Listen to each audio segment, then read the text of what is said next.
இதெல்லாம் தான் நல்ல விஷயம். நமக்கு ஒரு டெம்ப்ளேட் வச்சிருக்காங்க. அது எல்லாத்தையும் பிடிச்சிக்கிட்டு தொங்குறது தான் மகிழ்ச்சி இல்லாமல் போகிறதுக்கான காரணம். இதை ஏற்றிக்கிட்டே இருக்காங்க. கவனிச்சிருக்கீங்களா? இந்த காஃபி கொடுக்கக்கூடிய கம்பெனிகள்லாம் அமெரிக்காவில் ஆரம்ப காலத்தில் என்ன பண்ணாங்கன்னா இவ்வளோண்டு காஃபி கொடுத்தாங்க. அதை கொடுத்து பழக்கின உடனே என்ன பண்ணாங்க, இதை விட பெருசாக்கினாங்க. அப்புறம் பெருசாக்கினாங்க. இப்போலாம் அங்கே பார்த்தீங்கன்னா இவ்வளோ காஃபி குடிப்பாங்க. காலையில் வாங்கி வச்சாங்கன்னா 1 லிட்டர் காஃபியை சாயந்தரம் வரைக்கும் குடிச்சிக்கிட்டே இருப்பாங்க. ஆற வச்சு குடிப்பாங்க, சுட வச்சு குடிப்பாங்க, ஆற்றி குடிப்பாங்க, சும்மா வச்சு குடிப்பாங்க, ஜீனி போட்டு குடிப்பாங்க, ஜீனி போடாமல் குடிப்பாங்க. அவங்களுக்கு தெரியாத ஒரு நாளைக்கு 1 லிட்டர் காஃபி குடிக்கிறோம். அந்த கன்சம்ஷன் லெவலில் இன்க்ரீஸ் பண்ணிக்கிட்டே போகும் மார்க்கெட்டுக்கு. நமக்கு ஒரு சண்டை நடந்துக்கிட்டே இருக்கு. இதெல்லாம் இல்லைன்னா நல்ல வாழ்க்கை இல்லை, இது இல்லைன்னா நல்ல வாழ்க்கை இல்லை. லார்ஜர் தன் லைஃப் ஒரு வாழ்க்கையை நீங்கள் வாழணும். மினிமலிஸ்டிக்காக வாழ்ந்து என்ன பண்ண போறீங்க? விளம்பரங்களே அப்படி தான் நம்மளை கொண்டாடுது இல்லையா? இன்னைக்கு இப்படிப்பட்ட ஒரு கருத்தை ஒருத்தர் சொன்னாலே இது என்ன நம்மளை சம்பாதிக்க வேணாம்னு சொல்றான்னு உள் மனசுக்குள்ள தோணக்கூடிய அளவுக்கு தான் நம்ம வாழ்க்கை குறித்து ஒரு புரிதலை வைத்திருக்கிறார்கள். நீங்க ஏறி இருக்கிற பஸ் உங்களுக்கு மகிழ்ச்சியை தருமா, நிம்மதியை தருமா, நாணயமான பஸ்ஸா அது அப்படின்னு பாருங்க. நெட்வொர்க்கிங்கிற பேர்லையோ இல்லை இவங்க கூடலாம் பழகினா தான் நம்மளை மதிப்பாங்கிற பேர்லையோ தவறான நபர்களோடு நீங்கள் இருக்க வேண்டும் என்ற அவசியம் இல்லை. அது கடைசியில் உங்களை தவறான இடத்துக்கு தான் கொண்டு போய் சேரும். அதை விட ரொம்ப ஆபத்தான விஷயம், ஒரு கட்டத்தில் லேட்டாக நீங்கள் ரியலைஸ் பண்ணி அந்த பஸ்லேருந்து இறங்குறப்ப உங்கள் இடம் ரொம்ப தூரத்தில் இருக்கும். நீங்கள் அவ்வளோ தூரம் திரும்பி வரணும். அவ்வளோ தூரம் திரும்ப நடந்து வந்து அதுக்கப்புறம் ஆப்போசிட் திசையில் தான் வெற்றியை நோக்கி நீங்கள் பயணிக்கணும். Okay, don't get excited with opportunities. எனக்கு அதுதான் ப்ராப்ளம். அதை தான் நான் வேறு வடிவங்களில் சொல்கிறேன். Don't get excited with opportunities. ஆனால் இன்னைக்கு எக்கச்சக்கமான ஆப்பர்ச்சுனிட்டிஸ் இருக்கு. 100 ரூபா போட்டால் 500 ரூபா தருவான், 500 ரூபா போட்டால் 1 லட்ச ரூபா கிடைக்கும், ஒரே நாளில் பணக்காரராகலாம், குப்பரப்படுத்து தூங்கி எழுந்திரிச்சா நீங்கள் இருக்கிறதே பணக்காரர். அப்படிலாம் கிடையாது. எல்லாவற்றுக்கும் நியாயமான தேவையான காலத்தை நீங்கள் கொடுத்து தான் ஆகணும் இல்லையா? உங்களுக்கு எல்லாம் எத்தனை வருஷமா தெரியும்? ஒரு 10 வருஷமா தெரியுமா மிஞ்சி போனா? இல்லை இந்த புத்தக கண்காட்சிகளாக வரப்போய் தெரியுமா? நான் மீடியாவுக்கு 25 வருஷம் ஆச்சு. இந்த இடத்துக்கு வர்றதுக்கு 25 வருஷம் ஆகும். மேபி அடுத்த தலைமுறைக்கு இது கொஞ்சம் குறையலாம். டெக்னாலஜி கூடுதலாக இருக்கப்போ, வாய்ப்புகள் அதிகமாக இருக்கப்போ, எக்ஸ்போஷர் இருக்கப்போ ஒவ்வொன்றுக்கும் ஒரு விலை இருக்குது. அந்த விலையை நீங்கள் கொடுக்கணும். அதுக்கான பொறுமை உங்களுக்கு இல்லைன்னா உங்கள் பிள்ளைகளுக்கும் இருக்காது. குயிக்காக சம்பாதிக்கணும், வேகமாக சம்பாதிக்கணும்னு சொல்லக்கூடிய விஷயங்கள் மீது நம்பிக்கை வைக்காதீர்கள். உங்கள் நிம்மதியை குலைத்து போடும். ஆரம்பத்தில் அது எக்ஸைட்டிங்காக இருக்கும். ஆனால் நியாயம் இல்லாமல் இந்த பணம் வருகிறது என்று உங்களுக்கு தெரிந்தால் அந்த பஸ்ஸில் இருந்து கீழே இறங்கியிருக்கேன். நியாயம் இல்லாமல் இந்த வருமானம் வருகிறது என்று தெரிந்தால் அந்த பஸ்ஸில் நீங்கள் கீழே இறங்கிருங்க. அடுத்தவனை கெடுத்து தான் இந்த சந்தோஷம் எனக்கு கிடைக்குதுன்னு தெரிஞ்சு அந்த விட்டு கீழே இறங்கிறீங்க. நான் நன்னறி வகுப்பு எடுக்கலை, நியாயம் ஒன்று சொல்கிறேன். ஏன்னா இது நாளைக்கு உங்களையும் திங்கும். உங்களை வச்சுக்கிட்டு இன்னொருத்தனுக்கு துரோகம் பண்ணி சம்பாதிக்கிறதுக்கு ரெடியாக இருக்க ஒருத்தன் இன்னும் பணம் வேணும்னா உங்களை தின்னு அந்த பணத்தை அவன் சம்பாதிப்பான் இல்லையா? கடைசியில் லைஃப் இஸ் சோ சிம்பிள். பிம்பிளிக்கு பிலாப்பி அறம் வெல்லும், அவ்வளோதான். தர்மத்தின் வாழ்வதனை சூதுகவும் மறுபடியும் தர்மமே வெல்லும். ஏன்னா இப்போ பிரச்சனை அதுதான். குயிக்காக ஏர்ன் பண்ணுறேன், குயிக்காக ஜெயிக்கிறேன். அப்பெல்லாம் இல்லை, வேண்டாம். குயிக்காக ஜெயிச்சு இப்போ என்ன பண்ண போறீங்க? குயிக்காக ஜெயிச்சு என்ன பண்ண போறீங்கன்னு திட்டு ஓடி போயிட்டு மரத்தை தொட்டு நிற்பாங்க. திரும்பி பார்த்தா ஒருத்தர் கூட ஒடியாந்தே இருக்க மாட்டான். நீங்கள் ஓடி போய் மரத்தை தொட்டு திரும்பி பார்க்குறப்ப ஒருத்தர் உங்கள் கூட இல்லைன்னா அந்த மரத்தை கட்டி பிடிச்சி தனியாக அழுக வேண்டியதான். ஒத்தாலாம் மரத்தை கட்டி பிடிச்சி அழுகிறதுக்கு எதுக்கு இந்த ஓட்டம்னு கேட்குறேன். அவ்வளோ அவசரம்லாம் இல்லை. பொறுமையாக இருங்க. வாழ்க்கையில் ஒவ்வொரு கணத்தை மகிழ்ந்து சந்தோஷமாக இருங்க. நல்லா நிம்மதியாக சாப்பிட்டு 4 நாளாச்சு. எவன் சாப்பிட வேணாண்ணா? புரியல எனக்கு. இன்னும் திருடியா திங்கிறான்? வாங்கித்தானே திங்கிறான், சமைச்சு தானே திங்கிறான். சந்தோஷமாக சாப்பிட வேண்டியதானே? நீங்கள் என்னதான் பெரும்பலம் பண்ணுவதற்கான உத்திகளை தரக்கூடிய மனிதர்களோடு இருந்தாலும் அது நியாயமாக இல்லைன்னா மனசு குறுகுறுங்கும், தூக்கம் வராது, பதட்டமாக இருக்கும், என்னமாவது ஆகுமோன்னு இருக்கும். ஏன்னா எல்லாரும் பழிபாவத்துக்கு பயந்தவன் தானே, சாமி கண்ணை குத்திரின்னு பயப்படுறவன் தானே, நல்ல குடும்ப அமைப்பிலேருந்து வந்தவன் தானே, அறம்தான் செய்ய வேண்டும் அநீதி செய்யக்கூடாது என்று வளர்ந்தவர்கள் தானே, பொறாமை தவறு புரிந்தவர்கள் தானே. இந்த காசெல்லாம் ஒட்டாதுன்னு சின்ன வயசுன்னு சொல்லி சொல்லி நம்மளை பழக்கியிருக்காங்கல்ல. அப்புறம் எப்படி நிம்மதியாக தூக்கம் வரும்? எப்படி நிம்மதியாக தூக்கம் வரும்? நான் உழைச்ச காசுல பாதி சாப்பிட்டுட்டு படுத்தாலும் சந்தோஷமா தூக்கம் வரும். மறுநாள் முழுச்சாப்பாடு கிடைச்சா போதும். உடனடி பணம், உடனடி வெற்றி, உடனடியாக நீங்கள் வளரலாம் என்ற பஸ்ஸில் நீங்கள் ஏறாதீங்க. ஏறினா இறங்குங்க. நான் உங்களுக்காக மட்டும் சொல்ல, அந்த பாதையை நீங்கள் உங்கள் பிள்ளைகளுக்கு காட்டி விடுவீர்கள் என்றால் அறத்திலிருந்து பிறண்டு போவார்கள். ஒன்றை பெறுவதற்கு சற்று பொறுத்திருக்க வேண்டும் என்ற நியதியை, யதார்த்தத்தை பிள்ளைகளுக்கும் நீங்கள் புரிய வைக்க வேண்டும். மகிழ்ச்சியாக அவர்கள் இருக்க வேண்டும் என்றால் தவறான பஸ்ஸில் ஏறினா இறங்கி. Fourth important thing, if you want to be happy, retain your humility அப்படிங்கிறான்.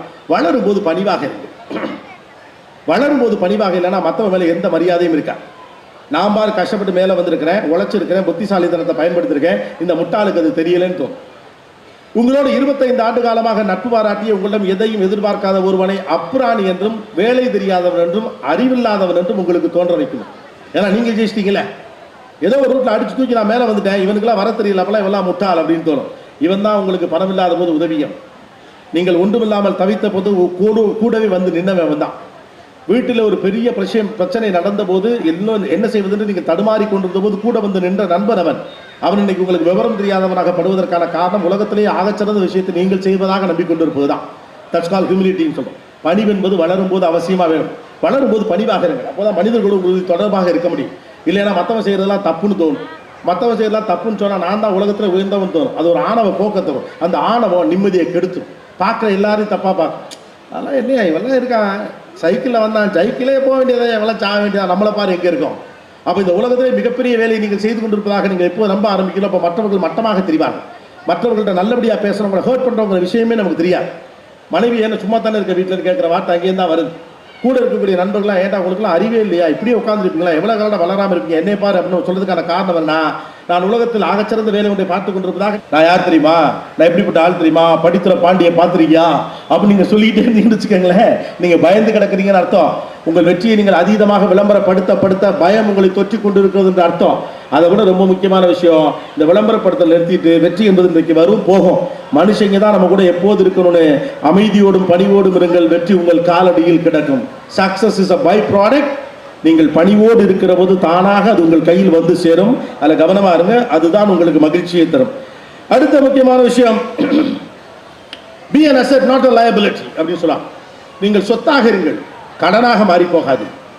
ஏன் நான் இதை சொல்றேன் அப்படின்னா, இப்போ அப்படிதான் ஆகும். நம்ம தாத்தாக்கள் அப்பாக்கள்லாம் ஒரு 60-65 வயசு வரைக்கும் நல்லா இருந்தாங்க. ஏதோ ஒன்று பண்ணிக்கிட்டு தான். அவங்களுக்கு ஒன்று தோணுச்சு, பிள்ளைகள்லாம் வளர்ற வரைக்குமாவது நம்ம நல்லா இருக்கணும் அப்படின்னு. இப்போ நாம என்ன நினைக்கிறோம்னா, பிள்ளைகளை நல்லா வளர்க்கணும்னு நினைக்கிறோம். அப்போ என்ன பண்ணுறோம், இந்த உடம்பை பற்றி பெருசாக கவலைப்படுறதே கிடையாது. உடலை வருத்தி கொள்வது தான் தியாகத்தின் குறியீடு அப்படின்னு நம்மளாவே நினச்சிக்கிறோம். உடலை வருத்தி உழைப்பதன் வழியாகத்தான் வெற்றி அடைய முடியும். அப்போ தான் 4 பேர்ட்ட போய் பீத்தலாம்.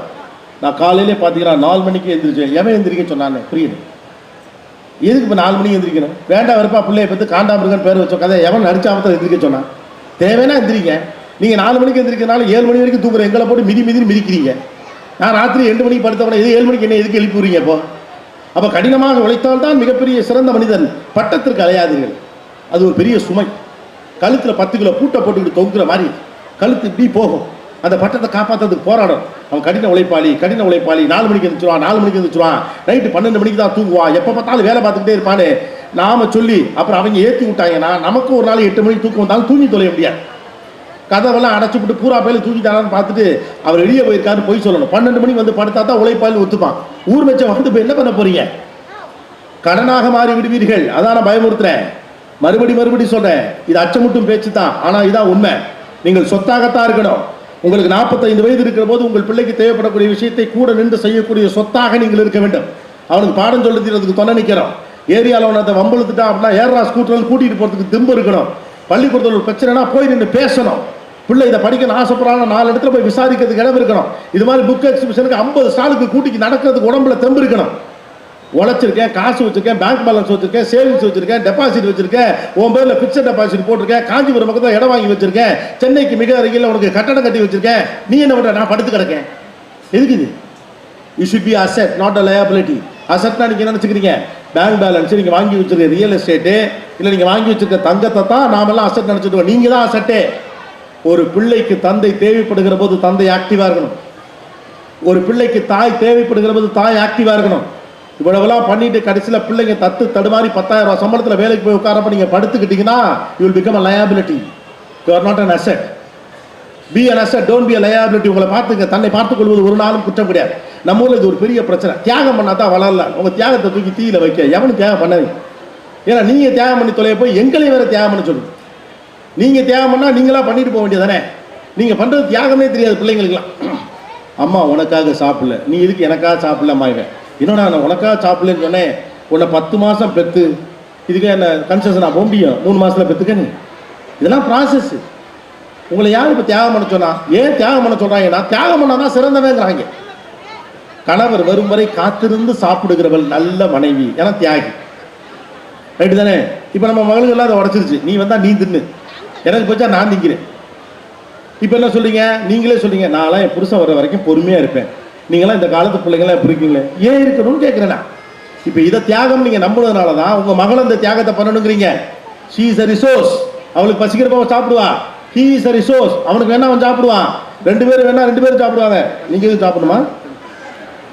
ஓகே, நன்றிண்ணே. மூடினே.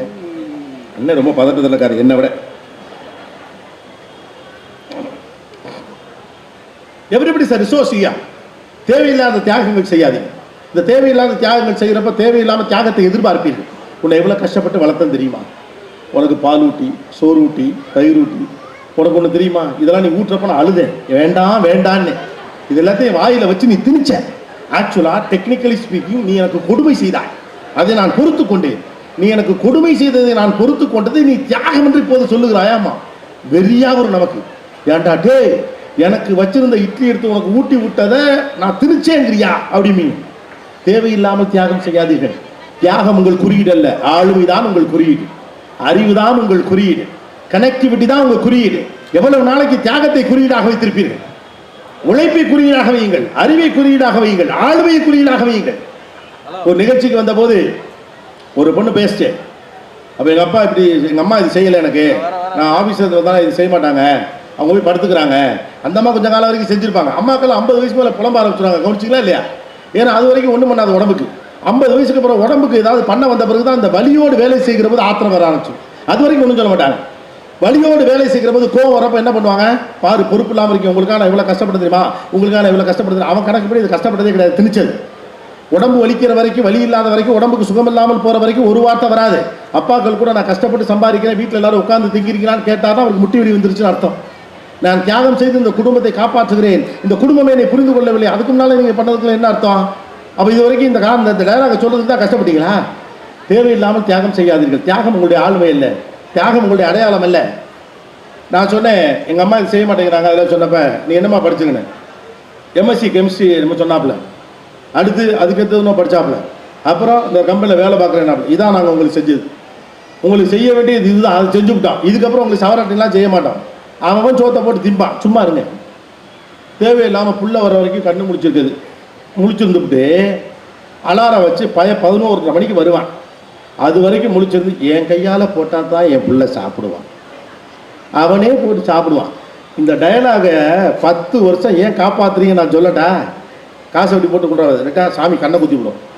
நாளைக்கு வேறு ஷூட்டிங் இருக்குது, ஏதாவது ஆச்சு கொண்டே விடுவேன். எதுக்காக இதை பண்ணுறது தெரியுமா? 10 வருஷம். நாளைக்கு ஒரு மர்மம் வருவா வந்து, ஏங்க ஹாட் பேக்கில் எடுத்து வச்சுருக்கேன், வந்துட்டு சாப்பிட்டு படுத்துக்கங்கன்ட்டு 9 மணிக்கு படுக்க போவால, அப்போ இந்த டயலாகை சொல்லணும். எத்தனை மணி ஆனாலும் என் மகன் வந்த பிறகு என் கையால் தாண்டி போடுவேன், நீ என்னடி ஹாட் பேக்கில் வைக்கிறேன்னு. இந்த ஒத்த டயலாகை சொல்ல 10 வருஷம் லேட்டாக இட்டுட்டு இருக்கீங்க. அவன் அதை மதிக்கவும் மாட்டான். அதுக்கு நான் என்னத்தை பண்ண முடியும்? காலையில் 8 மணிக்கு ஆஃபீஸ் இருக்கேன், ஐ எம் சாரி அப்படின்றான். 10வது உங்க முன்னாலே அவனே சும்மா இருக்கான்பா, உங்களுக்கு பக்குன்னு தூக்கி போடுறது அவனா அப்படி இல்லையா? நம்முடைய ராஜதந்திரங்கள் அனைத்தும் வீணாகிவிட்டதே. 10 ஆண்டுகள் ஒழுங்காக சூடான இட்லி தின்று தொலைத்திருக்கலாமே, அவனும் 11 மணிக்கு தின்று தொலைத்திருப்பானே, பருத்தி மூட்டை குடோனிலேயே இருந்திருக்கலாமே அப்போ தோணும் இல்லையா? தியாகம் உங்கள் அடையாளம் இல்லை. தியாகம் நம்முடைய அடையாளம் நினைக்கிறதுனால எல்லாரும் தியாகம் பண்ண சொல்றோம். ரைட்டா? லீடர்ஷிப் தான் அடையாளம், அறிவு தான் அடையாளம், உழைப்பு தான் அடையாளம், ஆளுமை தான் அடையாளம்.